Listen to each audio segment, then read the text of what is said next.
మంచు మనోజ్ గారికి మోహన్ బాబు గారికి గొడవ ఏంటి, ఆస్తి విషయంలోనా ఇంకా ఏమైనా విషయాల్లోనా మొత్తం మాట్లాడదాం భయ. తర్వాత మోహన్ బాబు గారు మైకు పట్టుకుని జర్నలిస్ట్ని కొట్టాడు, తప్ప రైట్టా మాట్లాడే ప్రయత్నం చేస్తాను. లాస్ట్ దాకా చూడండి, లైక్ సబ్స్క్రైబ్ తప్పకుండా చేసుకోండి. డైరెక్ట్గా మ్యాటర్లోకి వెళ్ళిపోదాం. ముందుగా మంచు ఫ్యామిలీ అంటే ఓవర్ యాక్షన్ ఫ్యామిలీ భయ, మామూలు ఓవర్ యాక్షన్ కాదు. మంచు మోహన్ బాబు గారికి ఓవర్ యాక్షన్, విష్ణు గారికి ఓవర్ యాక్షన్, మన మంచు లక్ష్మి గారు కూడా బేభత్సమైన ఓవర్ యాక్షన్. వీళ్ళ ఫ్యామిలీలో కొంచెం మంచిగా అందరితో కలిసి మెలిసి ఉండే వ్యక్తి ఎవరైనా ఉన్నారంటే మంచు మనోజ్ గారే. నీట్గా ఉంటారు భయ, తన పని తను చేసుకుంటా పోతాడు, ఎక్కువ ఓవర్ యాక్టింగ్ చేయడు, గొప్ప చెప్పుకోడు. మన మంచు విష్ణు గారు పెద్ద ఇండస్ట్రీలో పీకేది ఏమీ లేదు భయ, అస్సలు పీకలేదు. మోహన్ బాబు గారు ముందు పీకారు కానీ ఎప్పుడైతే ఏం పీకలేకపోయారు. మీరు సన్ ఆఫ్ ఇండియా సినిమా చూసే ఉంటారు, కానీ గొప్పలు ఎక్కువ భయ, మామూలు గొప్పలు కాదు. కన్నప్ప మూవీ చేస్తున్నారు వీళ్ళు, 1000 కోట్ల బడ్జెట్ అంట. నవ్వుతారు, చిన్న పిల్లడు కూడా నవ్వుతాడు భయ. 1000 కోట్ల బడ్జెట్ ఏ సినిమాకి కూడా ఉండదు భయ. మన రాజమౌళి గారి సినిమాలు అయితే 1000 కోట్లు ఉంటాయి, ఇదైతే తెలిసిపోతుంది భయ. గ్రాఫిక్స్ ప్రభాస్ గారు కూడా ఉన్నారంట, దానివల్లే చూస్తున్నాను నేను. చూడడానికి వెళ్తాను థియేటర్కి, ప్రభాస్ గారు లేకపోతే ఈ సినిమా ఎవ్వరు చూడరు భయ. అందుకే ప్రభాస్ గారిని తీసుకుని వచ్చారు. అట్టర్ ఫ్లాప్ అయిపోతుంది సినిమా. మీరు దేని మీద తీసిన, ప్యాన్ ఇండియా రేంజ్ మీద తీసిన ప్రభాస్ గారు కన్నప్ప మూవీలో లేకపోతే అట్టర్ ఫ్లాప్ అయిపోద్ది. వీళ్ళు పీకేది ఏమీ లేదు కానీ ఓవర్ యాక్షన్ అయితే ఎక్కువ భయ. కానీ జర్నలిస్ట్ని కొట్టడం తప్ప రైట్ అంటే, జర్నలిస్ట్ ఏం మాట్లాడాడో తెలీదు, స్వామిమాల వేసాడంట. స్వామిమాల వేసిన వ్యక్తి పైన మైకు పట్టుకుని కొట్టడం తప్పు భయ. మీరు జర్నలిస్ట్ని కొట్టడం అయితే రైటే, కొట్టచ్చు, తప్పులేదు. వాళ్ళ ప్రశ్నలు కూడా అలాగే వేస్తాడు, ఇంటర్వ్యూలు కూడా చాలా చూశాను. ఎలాగేస్తాడంటే గుద్దలో మంట వచ్చినట్టు వేస్తాడు భయ ప్రశ్నలు. మరి స్వామిమాల వేసుకుని ఉన్నారో, ఆయన ఏమన్నారో తెలీదు. మోహన్ బాబు గారు ఎందుకు ఫైర్ అవ్వి మైకు ఇసురు కొట్టారో తెలియదు. మన బాలకృష్ణ గారు కొట్టేవారు భయ, పబ్లిక్లో కొట్టేవారు, ప్రెస్ మీట్లలో అందరినీ కొట్టేవారు, ఫ్యాన్స్ని కూడా కొట్టేవారు. కానీ జర్నలిస్ట్ని కొట్టడం ఇదే మొదటిసారి భయ, ఎప్పుడూ జరగలేదు.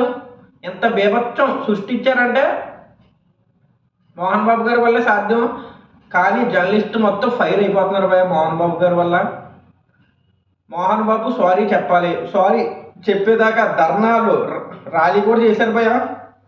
బీభత్సంగా ధర్నా చేస్తున్నారు, చాలా గట్టిగా ఉన్నది పరిస్థితి. హైదరాబాద్లో అయితే పెద్ద పెద్ద జర్నలిస్టులు అందరూ కొట్టి, మోహన్ బాబు అనవసరంగా కొట్టాడు, మాకు జర్నలిస్ట్కి సారీ చెప్పాలి, క్షమాపణ చెప్పాలి, ఇంకా క్షమాపణ సారీ ఒకటే సారీ చెప్పాలని చేస్తున్నారు. మోహన్ బాబు గారు అయితే కొంచెం చేతి దూల ఎక్కువ భయ, చేతి దూల బాగా ఎక్కువ మోహన్ బాబు గారికి. మోహన్ బాబు గారితో తప్పు, మనోజ్ గారితో తప్ప రైట్ అన్నది తెలియదు భయ. వీళ్ళ ఆస్తి గురించి అంటారు కానీ మోహన్ బాబు ఆస్తి మొత్తం మంచు విష్ణు, మంచు లక్ష్మి పేరే ఉంటుంది భయ, గట్టిగా ఉంటుంది చూసుకుంటే. ఎందుకంటే వీళ్ళ ఫ్యామిలీలో మంచు మనోజ్ గారు ఇన్వాల్వ్ చేయరు. మంచు మనోజ్ గారు కూడా ఇంటర్వ్యూలో చెప్పారు, ఏమని చెప్పారంటే, నేను ఆస్తుల గురించి మీతో ఉండలేదు, నాకు ఆస్తి ఏమీ వద్దు, మీ ఆస్తి నేను ఏం తీసుకోను, నన్ను నా ఫ్యామిలీని దయచేసి వదిలేండి. పోలీస్ స్టేషన్కి వెళ్ళి కంప్లైంట్ కూడా ఇచ్చారు భయ్య. ఫస్ట్ మంచు మనోజ్ గారు ఇచ్చారు, చాలా గట్టిగా కొట్టారంట. అనుచరులు అంటే మోహన్ బాబు పక్కన ఉంటారు కదా భయ్య, వాళ్ళందరూ కలిసి మంచు మనోజ్ గారిని చాలా గట్టి కొట్టారు భయ్య. హాస్పిటల్లోకి జాయిన్ అవ్వాక పోలీస్ స్టేషన్లో కంప్లైంట్ ఇచ్చారు, ఎఫ్ఐఆర్ రాశారు. ఇలాగా అంటే మోహన్ బాబు గారి మీద ఇవ్వలేదు భయ్య, మోహన్ బాబు గారి మీద ఇవ్వకుండా వాళ్ళ తోటి అనుచరుల మీద ఇచ్చారు కంప్లైంట్. కానీ మోహన్ బాబు గారు మరుసటి రోజు అదే రోజు కంప్లైంట్ ఇచ్చారు భయ్య, వేరే పోలీస్ స్టేషన్లో ఇచ్చారు. మంచు మనోజ్ మీద ఇచ్చాడు డైరెక్ట్గా, కొడుకు మీద ఇచ్చాడు డైరెక్ట్గా. నా కొడుకు నా కోడల వల్ల నాకు ఇది ప్రాణ నష్టం ఉన్నది, నాకైతే సెక్యూరిటీ ఇవ్వాలి, వాళ్ళ కాళ్ళ నుంచి నన్ను కాపాడాలని కంప్లైంట్ ఇచ్చారు భయ్య, చాలా గట్టిగా ఇచ్చారు ఈయన. మంచు మనోజ్ గారు మోహన్ బాబు గారి పేరు ఎక్కడా వాడలేదు భయ్య కేసులో. కానీ మోహన్ బాబు గారు మంచు మనోజ్ గారి పేరు, మంచు మనోజ్ గారి పేరే వాడడం లేదు కాదు, ఆయన మీద ఇచ్చారు కంప్లైంట్. సారీ, నిజంగా చెప్పాలంటే భయ్య జర్నలిస్ట్ని కొట్టడం చాలా తప్పు భయ్య. స్వామి మాల వేసుకున్న జర్నలిస్ట్ని కొట్టడం ఇంకా తప్పు. కొట్టచ్చు. కొన్ని కొన్ని చోట్ల నాకే కోపం వస్తుంది వాళ్ళు వేసే ప్రశ్నలు అలా ఉంటాయి భయ. మన సినీ ప్రెస్ మీట్లలో కట్టేస్తారు, సినిమా ఆడియో ఈవెంట్లకి చాలా ప్రశ్నలు వేస్తారు. ఇక అలా ఓడ్చుకుంటా హీరోలు చెప్తారు భయ. హీరోలు కూడా ఛాన్స్ వస్తే చాలా మంది కొడుతున్నారు భయ జర్నలిస్టులని, చాలా మంది కొడుతున్నాం. కానీ జర్నలిస్టులను కొట్టడం చాలా తప్పు. మోహన్ బాబు గారు కొట్టారు భయ, తర్వాత కొడుకు మీద కేసు ఎట్టారు. ఏమవుతుందో చూడాలి. ఇదైతే హాట్ టాపిక్గా మారింది భయ. పుష్ప హైప్ ఉన్నాదో లేదో తెలియదు కానీ ఈ గొడవ బీభత్సంగా ఉన్నది భయ. తెలంగాణ ఆంధ్రాలో బీభత్సంగా ఉన్నది.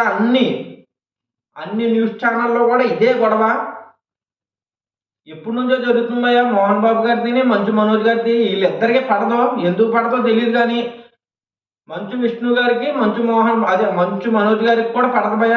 ఇద్దరికి పడదు. ఒకసారి వీడియో వచ్చింది మంచు మనోజ్ గారిని కొడుతున్న మంచు విష్ణు అని, అది చూశాను. ఇంటికి వచ్చి మరి కొడుతున్నారు భయ. నిజంగా ఆస్తి గురించి అయితే ఎప్పుడో సెటిల్మెంట్ అయిపోతుంది భయ. కానీ ఆస్తి గురించి కాదు, వేరే వేరే విషయాల్లో మోహన్ బాబు మంచు మనోజ్ గారు ఏమో నిజాయితీగా ఉంటాడంట, తన పని తను చేసుకుంటూ ఉంటాడంట. కొన్ని చోట్ల మంచు ఫ్యామిలీతో కలడని వీళ్ళకి పగ పెంచేసుకున్నారు. ఎవరంటే మంచు మోహన్ బాబు గారు, మంచు విష్ణు గారు అందరూ పగ పెట్టేసుకుని టార్గెట్ చేశారు భయ. బీభత్సంగా టార్గెట్ చేశారు. ముందు కలిసే ఉండేవాళ్ళు కానీ ఇప్పుడు కలిసి ఉండలేదు భయ.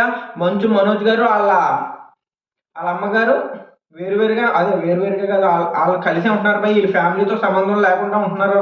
మీకు కొంచెం క్లారిటీ వచ్చేసి ఉంటుంది. కొన్ని తప్పులు ఉంటాయి, దయచేసి క్షమించండి. ఇంకేం చేయలేము. జై హింద్, జై భారత్. Like, subscribe.